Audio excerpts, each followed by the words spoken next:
সবকিছুর নষ্টের মূলই কিন্তু এই।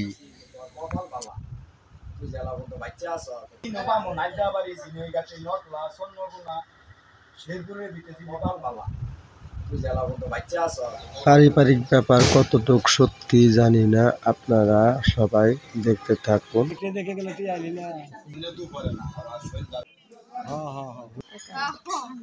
যেমন জামাই তেমন শ্বশুর, দেখেন মেয়েটার জন্য একবার ভাবলো না কেউ, দেখেন।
জামাইয়ের কথা শুনে শ্বশুর আম্মক হয়ে গেছে, কোনো জব নাই, সহন জামাই যাবো গা। দেখেন জামাইয়ের আর কি করার আছে, কিচ্ছু করার নাই।